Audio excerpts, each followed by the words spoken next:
UP के बागपत में दबंगों ने एक युवक की बेरहमी से पिटाई की। दबंगों ने युवक को दौड़ा दौड़ा कर बेल्ट से पिटा। पिटाई का वीडियो सोशल मीडिया में वायरल हुआ। बीएसपी नेता का बेटा बताया जा रहा है पीड़ित। यूपी के बहराइच में लगातार आग का तांडव जारी है। आग से खेत में लगी गेहूं की 50 बीघा फसल जलकर राख हो गई। दमकल कर्मियों ने ग्रामीणों के साथ कड़ी मशक्कत के बाद आग पर काबू पाया। यूपी के रायबरेली में थ्रेशर मशीन की चपेट में आया युवक। थ्रेशर मशीन में फंसकर युवक का हाथ कटा। जिला अस्पताल में घायल युवक को भर्ती कराया गया। यूपी के शाहजहांपुर में तेज रफ्तार कार ने बाइक सवार को मारी टक्कर। हादसे में युवक की मौत हो गई। परिजनों में मचा कोहराम। पुलिस मामले की जांच में जुटी है। यूपी के बुलंदशहर में पुरानी रंजिश के चलते दो पक्षों में हुआ खूनी संघर्ष। जमकर चले लाठी डंडे पत्थर और गोलियां।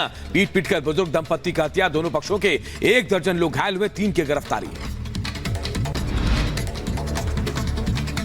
यूपी के बुलंदशहर में भूमाफिया सुधीर गोयल की संपत्ति कुर्क की गई है। पुलिस ने मुनादी कर 5 करोड़ 13 लाख रुपए की संपत्ति कुर्क की। 2 प्लॉट, 1 कोठी और 12 निर्माणाधीन फ्लैट्स को भी कुर्क किया गया। उत्तर प्रदेश के अंबेडकर नगर में मतदाताओं को किया जा रहा जागरूक। जिला निर्वाचन अधिकारी ने मतदाताओं को अपने मताधिकार का प्रयोग करने की अपील भी की है। यूपी के अंबेडकर नगर में अपराधियों के खिलाफ चलाए जा रहे अभियान में 3 बदमाश गिरफ्तार हुए हैं। अपहरण मुकदमे का वांछित आरोपी भी पुलिस के हत्थे चढ़ा है। यूपी के झांसी में 3 दिन से लापता मासूम का शव गड्ढे में मिला। परिजनों में कोहराम मचा। मौके पर पहुंची फॉरेंसिक टीम छानबीन में जुटी। फिरोजाबाद के 2 थाना क्षेत्रों की संयुक्त कार्रवाई से मिली पुलिस को बड़ी सफलता। आईपीएल मैच के दौरान सट्टा खेलते हुए 5 अभियुक्तों को गिरफ्तार किया है। लेकर कोई दूसरा जाता है, गाड़ी किसी दूसरे की होती है तो कनेक्ट करना काफी मुश्किल होता है। और यही वजह है कि चुनाव आयोग बार बार कहता है कि इसको लेकर एक कड़ी गाइडलाइन और कड़ा नियम, कड़ा कानून बनना चाहिए। इस तरह की जब्ती अगर चुनाव आयोग करता है महज 1 मार्च से लेकर 13 अप्रैल तक, वाकई ये कहा जा सकता है कि उसने बहुत अच्छा काम किया। लेकिन चिंता की बात यह है कि इस तरह की चीजें हो क्यों रही हैं। फ्री एंड फेयर चुनाव की बात जो कही जा रही है, हर स्तर पर कोशिश की जा रही है, आखिर वो धरातल पर क्यों नहीं उतरती। बिल्कुल, और कहीं ना कहीं अखिलेश हम समझ सकते हैं और कह सकते हैं कि चुनाव आयोग ने अब कार्रवाई की तो आगे इसका असर भी दिखेगा। बहुत बहुत शुक्रिया। इधर लोकसभा चुनाव के पहले चरण में अभी 4 दिन बाकी हैं। इससे पहले चुनाव आयोग ने 75 सालों के इतिहास में सबसे ज्यादा कैश, शराब और सोने की जब्ती की है। इससे जुड़ी एक रिपोर्ट आप सबको दिखाते हैं।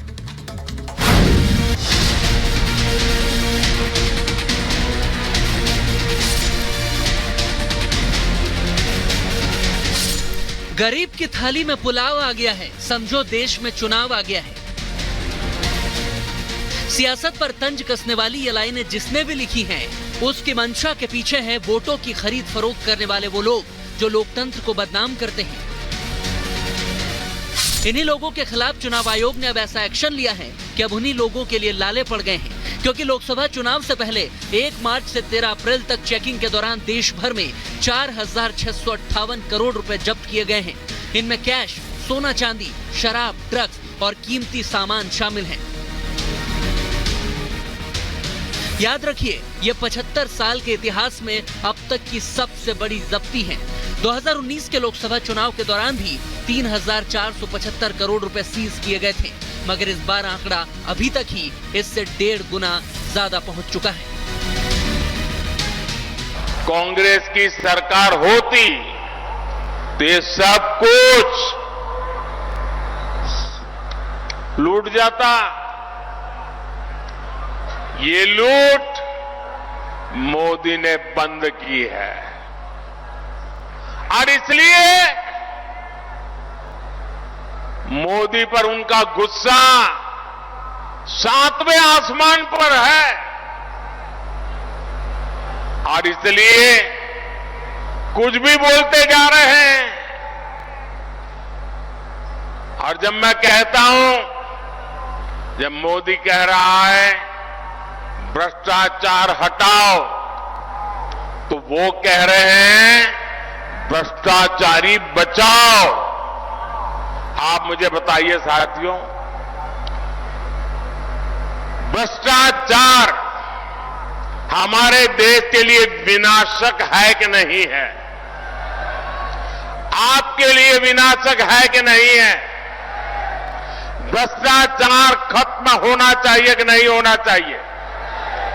इस देश को भ्रष्टाचार से मुक्ति मिलनी चाहिए कि नहीं मिलनी चाहिए? आयोग ने बताया कि 1 मार्च के बाद से जब्त किए गए सामान में 2068 करोड़ रुपए के ड्रग्स, 1142 करोड़ रुपए के मुफ्त में बांटे जाने वाले सामान, 562 करोड़ रुपए की कीमती धातुएं, 489 करोड़ की शराब और 395 करोड़ रुपए कैश शामिल हैं।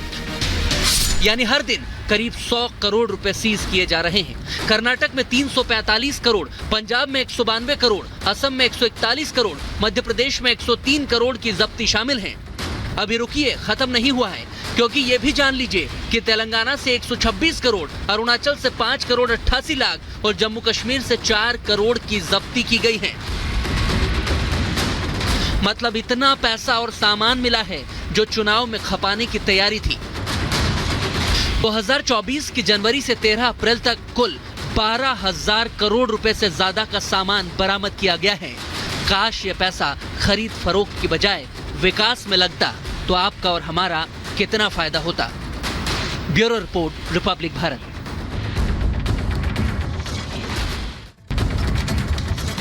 और ये जो 4600 करोड़ की जब्ती हुई है, उसमें आपको बता दें कि लोकसभा चुनाव से पहले चुनाव आयोग एक्शन में नजर आ रहा है, इसीलिए 4600 करोड़ की जब्ती हुई है। देश भर में चेकिंग के दौरान 4600 करोड़ से ज्यादा की जब्ती हुई है। चुनाव आयोग ने यह जब्ती 1 मार्च से लेकर 13 अप्रैल के बीच में की है। इसमें कैश के साथ ही सोना, चांदी और शराब भी शामिल है। ये आपको बता रहे हैं 1000 करोड़ का मुफ्त बांटा जाने वाला सामान भी जब्त हुआ है। देखिए किस तरीके से 500 करोड़ के करीब सोना, चांदी जैसा कीमती सामान जिसको सीज किया गया है। कैश के साथ साथ सभी सामान मिलाकर हर दिन 100 करोड़ की जब्ती हुई है। 75 साल के इतिहास में यह अब तक की सबसे बड़ी जब्ती है जो सामने आया है जानकारी के अनुसार। इससे पहले जनवरी फरवरी में 7,502 करोड़ की जब्ती की गई थी, यह भी आपको बता रहे हैं। इसके अलावा जनवरी से लेकर 13 अप्रैल तक कुल 12,000 करोड़ की जब्ती की जा चुकी है। देखिए कितना बड़ा ये नेक्सस चल रहा है। तमिलनाडु में सबसे ज्यादा कैश और कर्नाटक में सबसे ज्यादा शराब जब्त की गई है। 2019 के लोकसभा चुनाव के दौरान 3,475 करोड़ सीज किए गए थे, ये भी आपको बता रहे हैं। देखिए किस तरीके से 4600 करोड़ की सबसे ज्यादा इतिहास में जब्ती की गई है चुनाव आयोग की तरफ से।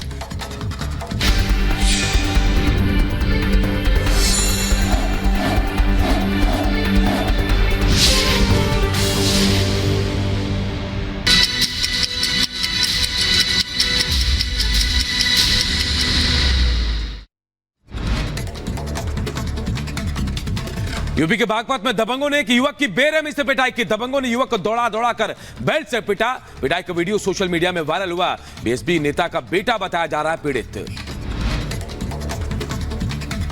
यूपी के बहराइच में लगातार आग का तांडव जारी है। आग से खेत में लगी गेहूं की 50 बीघा फसल जलकर राख हो गई। दमकल कर्मियों ने ग्रामीणों के साथ कड़ी मशक्कत के बाद आग पर काबू पाया। यूपी के रायबरेली में थ्रेशर मशीन की चपेट में आया युवक। थ्रेशर मशीन में फंसकर युवक का हाथ कटा। जिला अस्पताल में घायल युवक को भर्ती कराया गया। यूपी के शाहजहांपुर में तेज रफ्तार कार ने बाइक सवार को मारी टक्कर। हादसे में युवक की मौत हो गई। परिजनों में मचा कोहराम। पुलिस मामले की जांच में जुटी है। यूपी के बुलंदशहर में पुरानी रंजिश के चलते दो पक्षों में हुआ खूनी संघर्ष। जमकर चले लाठी डंडे, पत्थर और गोलियां। पीट पीट कर बुजुर्ग दंपत्ति का हत्या। दोनों पक्षों के 1 दर्जन लोग घायल हुए। 3 की गिरफ्तारी। यूपी के बुलंदशहर में भूमाफिया सुधीर गोयल की संपत्ति कुर्क की गई है। पुलिस ने मुनादी कर 5 करोड़ 13 लाख रुपए की संपत्ति कुर्क की। 2 प्लॉट, 1 कोठी और 12 निर्माणाधीन फ्लैट्स को भी कुर्क किया गया। उत्तर प्रदेश के अंबेडकर नगर में मतदाताओं को किया जा रहा जागरूक। जिला निर्वाचन अधिकारी ने मतदाताओं को अपने मताधिकार का प्रयोग करने की अपील भी की है। यूपी के अंबेडकर नगर में अपराधियों के खिलाफ चलाए जा रहे अभियान में 3 बदमाश गिरफ्तार हुए हैं। अपहरण मुकदमे का वांछित आरोपी भी पुलिस के हत्थे चढ़ा है। यूपी के झांसी में 3 दिन से लापता मासूम का शव गड्ढे में मिला। परिजनों में कोहराम मचा। मौके पर पहुंची फॉरेंसिक टीम छानबीन में जुटी। फिरोजाबाद के 2 थाना क्षेत्रों की संयुक्त कार्रवाई से मिली पुलिस को बड़ी सफलता। आईपीएल मैच के दौरान सट्टा खेलते हुए 5 अभियुक्तों को गिरफ्तार किया है।